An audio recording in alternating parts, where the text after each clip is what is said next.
Hi guys, өнөөдөр бол 2025 оны 10 сарын 28 яг одоо цаг 5 цаг 17 минут болж байна. Яг өнөөдрийн энэ контентоос хойш дараагийн контентууд бүгдээрээ дандаа AI-ийн холбогдлолтой контентууд бол ороод явна. Өмнөх 3-4 контент маань тухайн өдөртөө юу хийсэн бараг нэг өдрийн тайлмайг юм орж исэн бол дараагийн контентууд дандаа AI-ийн талаар мэдээллүүдийг хуваалцсан.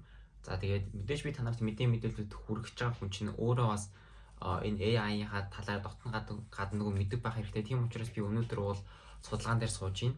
Тэгээд судалгаан дээр би болохоор яг AI-ийн салбарт хэн хамгийн сүүлийн үеийн мэдээллүүдийг байнга хуваалцж чинь тэр хүмүүсийг би бол дагна.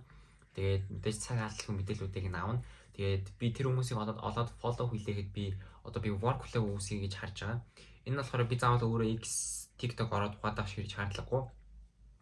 Шууд workflow үүсгэж чинь тэр workflow надад өглөөний 7 цаг гэд би schedule хийлээ гэж бодоход өглөөний 7 цаг гэхэд миний өөрөө судалгаа хийгээд над руу мэйлээр явуулчихна. Би тэр мэйлээр явуулсныг ChatGPT рүү оруулаад summarize хийж болно. Гэтэ workflow-ын цаанаас угаасаа summarize хийлгэж болно. Тэгээд монгол хэл рүү хүртэл асуудалгүй орчуулж болно.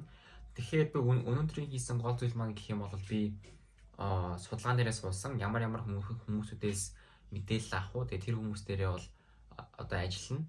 За тэгээд миний өнөөдрийн нэг ойлгосон зүйл нь яг би өмнө сонсч л байсан л та. Гэтэ бусад хүмүүсийн хэлсэн нь их ордгүй байна. Яг өөрөө яг туулаад ясм хандаа шимтэж бүр ойлгох юм байна л та хүн чинь.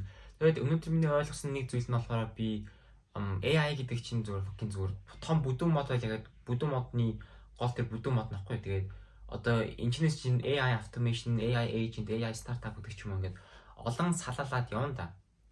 Тэдэр нь болохоор нөгөө үндсэн бүдүүн модынхаа мөчр нь явдаг юм байна л та. Тэгэхээр AI гэж хэлэх юм бол маш өргөн цаг хүрээлэн харж байна л та. Тэгээд яг дотгошооноо бүр AI дахиад дотроо задрах юм бол AI agent, startup, AI automation гэдэг ч юм уу ингэж салбарлаж болно.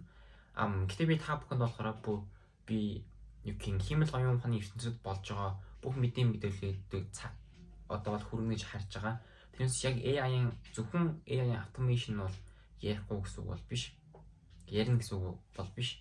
За тэгээд AI-ийн талаар мэдээллүүдийг авч байгаа хүсвэл манай саб хийгээрэй. Тэгээд мэдээллүүдээс гадна одоо зарим нэг AI хэлэх юм бол VO 3 гэдэг ч юм уу эсвэл Sora 2 ч юм уу. Тэгээ одоо энэ AI хэрэгслүүдийг яаж ашиглах заавруудыг би бас хаяас оруулж байна. Тэгэхээр эдгээр контентуудыг цаг алдалгүй үзэх хүсвэл манайгаа яваа саб хийгээрэй.